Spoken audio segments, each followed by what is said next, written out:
Bienvenidos nuevamente, queridos oyentes y amigos, a Ipso Iure. Me encuentro junto a Marian. ¿Cómo estás, Marian? Hola, Christopher. Gracias. ¿Todo bien?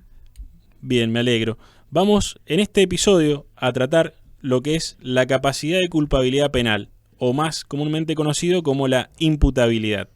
¿A raíz de qué viene esta inquietud, Marian? Bueno, quiero decir a todos nuestros oyentes y a quienes nos sintonizan a través de Instagram que tuvimos dos inspiraciones, dos casos de la vida real para inspirarnos para realizar este episodio. Uno es el caso de aquí de Mendoza, bastante local, el caso del hombre gato. Su nombre, Nicolás Gilad Perech, es de nacionalidad israelí. Cometió homicidio en perjuicio de su madre y su tía. Bueno, lamentablemente el caso fue bastante sonado, esto fue en la localidad de Guaymallén, pero esta persona pues tenía conductas de felino, de gato, todas sus conductas de aseo personal, la manera de dormir, de cómo comer, los sonidos que emitía. Por mucho tiempo, sus abogados pues intentaron disminuir su pena o su castigo a través de la enfermedad mental.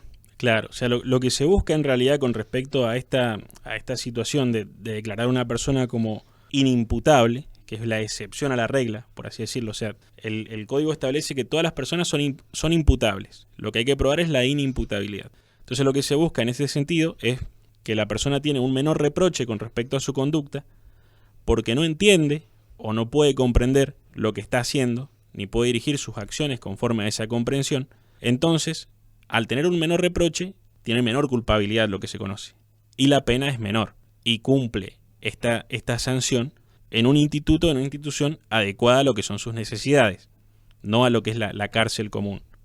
Fíjate que a raíz de esto que comentas, otro caso que nos sirvió de inspiración es un caso de mi país, Venezuela, el primer asesino en serie, que fue el Comegente, como fue conocido en los medios periodísticos. Su nombre, Dorancel Vargas. Esta persona cometió el delito de antropofagia, canibalismo, en perjuicio de 10 o 12 personas. No se conoce realmente el número exacto de víctimas. Esta persona cayó en el vacío legal que suelen caer las personas que son inimputables por enfermedad mental, que es ¿qué medida de aseguramiento o qué medida cautelar le podemos aplicar a una persona que no discierne el bien y el mal, que no entiende qué fue lo que hizo? Eso fue lo que le pasó también a Dorancel Vargas ante la ausencia de una institución psiquiátrica que lo pudiera rehabilitar ante su enfermedad. Él padece esquizofrenia y pues él quedó atrapado en una comisaría para toda la vida prácticamente, aunque no existe la cadena perpetua en Venezuela, y realmente le fueron unas medidas atemporales porque por el tipo de delito que él cometió, pues no podía salir a la calle porque era una amenaza para el resto de la población y para las comunidades carcelarias. Claro, y también es una amenaza para sí mismos generalmente estas personas, Sí. que corren el peligro de herirse a sí mismas. Sí, entonces bueno, visto todo este vacío legal que pueden quedar atrapadas estas personas, pues nos inspiramos a hablar un poquito hoy acerca de la imputabilidad en casos de enfermedad mental. Así es. Para arrancar, como una especie de puntapié inicial para adentrarnos en el tema, tenemos que tener en cuenta o tenemos que saber qué es lo que es la culpabilidad penal. O sea, la culpabilidad penal, hacemos referencia a esa capacidad que tiene el individuo de obrar de otra forma. Es decir, es la capacidad que tiene de adoptar una resolución o un curso de acción acorde con lo que es el ordenamiento jurídico. Es decir, esa capacidad que tenemos todos de actuar conforme a derecho, por así decirlo. Cuando nosotros actuamos tenemos dos vías o dos caminos: actuar bien o actuar mal. Entonces, esa capacidad de poder elegir y de poder decidir es lo que se conoce como la culpabilidad penal. ¿Qué supone esta culpabilidad? Supone primero un determinado desarrollo o madurez de la personalidad, en primer lugar. En segundo lugar, requiere determinadas condiciones biopsíquicas que permitan al sujeto conocer la licitud o ilicitud de sus acciones u omisiones y obrar conforme a lo que es este comportamiento. Dicho esto, se encuentra en el Código Penal con palabras muy técnicas en el artículo 34, inciso primero, que a grandes rasgos dice que el que no haya podido en el momento del hecho, ya sea por insuficiencia de sus facultades mentales, por alteraciones morbosas de las mismas o por su estado de inconsciencia, error o ignorancia de hechos no imputables, comprender la criminalidad del acto y dirigir sus acciones, va a ser imputable y culpable. Esto como un primer punto de partida con respecto a lo que es esta capacidad de culpabilidad penal. El artículo 34, inciso primero, es el que nos va a dar cuáles son las circunstancias en las cuales la persona no va a ser capaz de responder penalmente, es decir, no va a ser imputable. va a ser inimputable, que es lo que vamos a ver ahora con respecto a esta situación de estas dos personas que nos han servido como disparador y como inquietud para tratar este tema. Sí, y realmente en el caso de estas dos personas realmente podemos ver la falta de capacidad para discernir e identificar lo que está bien, lo que está mal e inclusive para responsabilizarse por sus actos. Esto lo vemos claramente en una entrevista, por ejemplo, que le hicieron al Comegente recientemente, hace no menos de un mes. Él decía que él comía gente porque realmente él tenía hambre y esas personas estaban mejor en su estómago que en la calle.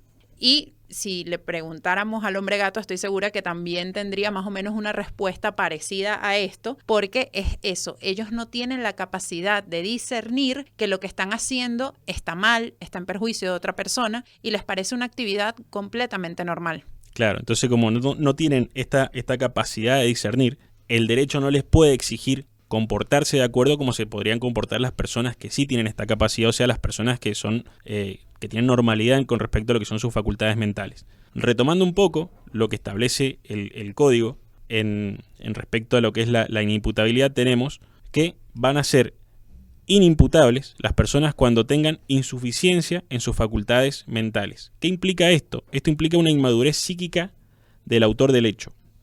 ¿Cómo se puede dar esta inmadurez? Se puede dar esta insuficiencia por un hecho natural, que es por ejemplo la edad de la persona, que en nuestro derecho o en nuestro país se es imputable recién a partir de los 16 años. Esto es una cuestión que es de pleno derecho, ipso iure, es decir, a partir de los 16 años se es imputable. Una persona que tiene menos de 16 años, no importa si ha entendido, si comprende, si entiende o no, es inimputable porque la ley así lo dice. Es un criterio que la ley lo adopta y es una presunción que se tiene legal. Es un sistema biológico que establece la ley. La otra circunstancia por la cual tenemos insuficiencia de facultades mentales es por un problema que afecte lo que es la inteligencia de las personas, que en principio aparece como un resultado de lo que son traumatismos intrauterinos o en el momento del nacimiento o por daños cerebrales producidos en la gestación o en la infancia. Es lo que se conoce en el ámbito como la oligofrenia, que es una debilidad intelectual congénita sin una causa demostrable. Y tenemos tres tipos de oligofrenias, lo que es la idiocia, que es el desarrollo intelectual hasta 6 años, la imbecilidad, que es el desarrollo intelectual hasta la pubertad, y la debilidad mental, que es el estancamiento del desarrollo en la etapa posterior a la pubertad. Esto es lo que se conoce como insuficiencia de las facultades mentales. Cuando hablamos de alteraciones morbosas, acá es otra cosa que nos estamos refiriendo ya directamente a una enfermedad mental que tiene el sujeto que lo que va a hacer es limitar o anular su libertad de decisión. Se la conoce como una desviación de la normalidad psíquica que existía previamente. O sea, la persona era sana, era normal, pero por un hecho o por una enfermedad que posee posteriormente, pierde esta libertad de decisión y, por ende, cae en lo que es la inimputabilidad. Esta desviación implica una afectación a lo que es la esfera psíquica de la persona, que a su vez influye en el núcleo de personalidad del autor, es decir, en lo que es el yo del sujeto. Cuando hablamos de alteraciones morbosas hacemos referencia a enfermedades, que estas enfermedades pueden ser exógenas o pueden ser endógenas.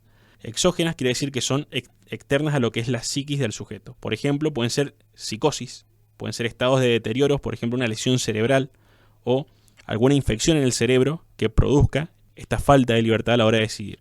Y endógenas tenemos el caso de la esquizofrenia. Sí, aparte, estos preceptos legales, como los que comentaba Cris, del Código Penal, buscan trabajar de la mano de la Ley de Salud Mental en pro de respetar dos principios que se consideran básicos para estas personas que tienen algún defecto mental, que son el principio de proporcionalidad, que es que el límite temporal o el castigo que le sea aplicada a esta persona sea acorde al crimen que realizó y que sea el mismo que se le hubiese sido aplicado si esta persona no hubiese tenido esta enfermedad mental. Y el principio de igualdad, porque en muchos casos estas personas pues suelen ser rechazadas por la sociedad o llevar condiciones luego de la comisión del delito y de haber sido castigados, llevan condiciones que en condiciones de vida normales en una cárcel no sería así. Entonces caen en estas instituciones psiquiátricas donde pues su vida se ve sumamente perjudicada y pierde un poco la igualdad ante la ley y ante las condiciones de vida que llevaría un preso común, por así decirlo. Exacto. Y a su vez, o sea, no solamente se requiere lo que es esta insuficiencia de las facultades mentales o estas alteraciones morbosas, porque la ley tiene un criterio mixto. Es decir, aparte de esto que es biológico, se requiere un elemento normativo que se llama un elemento valorativo. Porque ¿qué tiene que implicar estas enfermedades o estas alteraciones? Tiene que implicar que el sujeto no haya podido comprender lo que está haciendo, es decir, comprender la criminalidad de su acto. No haya podido entender que lo que está haciendo está mal, que es contrario al derecho. El sujeto tiene que haber captado, al momento de examinar este hecho, al momento de examinar la realidad, si su acto era ilegal, es decir, si violaba alguna norma o si ponía en peligro algún bien jurídico. Esto, a su vez, tiene que, aparte de imposibilitar comprender lo que está haciendo, tiene que imposibilitar también dirigir sus acciones. Es decir, que no solamente basta esta comprensión, sino que debe además no haber podido adecuar su conducta o tener la capacidad de dirigir sus actos conforme a lo que establecía la ley. Entonces, si se dan estos presupuestos, podemos hablar de lo que es una persona imputable. En este sentido, el derecho penal tiene mucho auxilio de lo que son las ciencias psiquiátricas y la psicología, porque son los que tienen más herramientas para entender cuál es la psiquis, qué es lo que está pasando en la cabeza de ese sujeto, a través de diversos test, de diversas pericias que se hace. Entonces son estos profesionales los que en última instancia van a poder determinar si el sujeto en ese momento comprendió lo que estaba haciendo y pudo dirigir sus acciones conforme a esa comprensión. Y además buscar su reinserción social, que es el fin último tanto para presos comunes como para los presos, vamos a decirle de esta manera, que tienen alguna enfermedad mental. Siempre el fin último es la reinserción en la sociedad. Exacto, ese es como ese es el horizonte que tiene sobre todo lo que es nuestra legislación penal y penitenciaria, es la reinserción social. Es decir, brindarle al sujeto herramientas para que una vez que haya cometido este hecho no lo vuelva a cometer y pueda ser una parte nuevamente integrante y completa de lo que es la sociedad. Además, mencionaba hace poco la ley de salud mental que trabaja de la mano con este artículo del Código Penal. Esta ley fue promulgada el 2 de diciembre del año 2010, es la ley número 26.657 y viene a asegurar todo lo que es el derecho a la protección de la salud mental de las personas, así como sus derechos humanos básicos de todos aquellos que padezcan algún padecimiento mental. Como dato curioso, les quiero comentar que en el año 2015 se aprobaron las reglas Mandela, como fueron llamadas en las Naciones Unidas, y estas reglas básicamente lo que buscan es que las personas que cometan delitos por alguna enfermedad mental no sean recluidas en cárceles comunes, sino que más bien sean recluidas en instituciones psiquiátricas que les permita encontrar la cura a su enfermedad, a su padecimiento y reinsertarlas, nuevamente a la sociedad, que como bien decía Christopher, es el horizonte que tienen o que se buscan en todas estas instituciones. Claro, y concretamente con lo que fue el caso de Gil Perec, ¿cierto? Acá en la provincia, hace poco salió una nota en el diario con respecto a cuáles eran las condiciones en las cuales se encontraba viviendo que pese a ser declarado culpable, es decir, a ser encontrado responsable penalmente, es decir, pese a ser declarado como una persona imputable, en la cual le ha correspondido la pena más grave que establece el Código Penal, es decir, prisión perpetua, él se encuentra actualmente en un hospital psiquiátrico, en el Sauce, y en condiciones que no son las adecuadas, es decir, está en un tratamiento, pero personalmente no se encuentra bien. Sí, además, cuando leímos esta nota, para documentarnos un poco acerca de cómo era actualmente la vida del hombre gato, como es llamado, realmente es preocupante, no solamente la vida que lleva el hombre gato, sino todos los que se encuentran en su misma situación. Así que él prácticamente pasa sus días sedados como un vegetal. Sus abogados hacen un llamado a seguir la lucha por condiciones dignas, no solamente para él como su defendido, sino para todos los que atraviesan esta misma situación. Sus condiciones sanitarias son realmente deplorables. Aparte de que ya él, por su enfermedad mental, tiene una cantidad de conductas que son muy diferentes a cualquiera de nosotros. Así que realmente es preocupante, no solamente aquí en Argentina. Yo pienso que a nivel mundial, la situación de las personas en estos hospitales psiquiátricos, cómo las reinsertan nuevamente a la sociedad, cómo viven ellos en estos hospitales donde son prácticamente drogados todo el día para que el mismo Estado, el mismo personal de estos hospitales psiquiátricos no tengan que lidiar con la enfermedad de estas personas. Se limitan a dormirlas todo el día, Christopher. Sí, lo que pasa es que antiguamente, o sea, el fundamento de lo que eran estas prisiones o estos manicomios era excluir a los sujetos. Es decir, como son personas que no se pueden comportar en la sociedad, los ocultamos. Los sacamos afuera, hacemos de cuenta que no existen y bueno, están ahí, pero no están. Entonces, esta situación del hombre gato, obviamente no quita lo aberrante del hecho que hizo, pero hay que tener en cuenta que no se le puede dar el mismo reproche a una persona que sí sabe lo que está haciendo que a una persona que no entiende o no puede comprender lo que está haciendo. Esto siempre es materia de pericias y es materia de que se ha tratado en el juicio y con respecto a las pruebas que se han aportado para ver, en este caso, el jurado popular, al veredicto que ha llegado. Obviamente, este caso, como han expresado lo que son sus abogados defensores, ha sido recurrido, está en casación, así que va a ser la Corte Suprema la que va a decidir en última instancia qué pasará con este sujeto. Me pareció también muy interesante que los abogados declaraban que el jurado en este caso se dejó llevar más por la imagen, por el aspecto del acusado y no realmente se dejaron influenciar por las pruebas promovidas durante el juicio, por las pericias psiquiátricas que se le hicieron, sino que se dejaron llevar más por el aspecto que tenía esta persona, lo rechazaron contundentemente por esto y fue prácticamente castigado por esto. No observaron lo demás que había sobre la mesa. Claro, ellos expresaban de que ya venía con una condena social.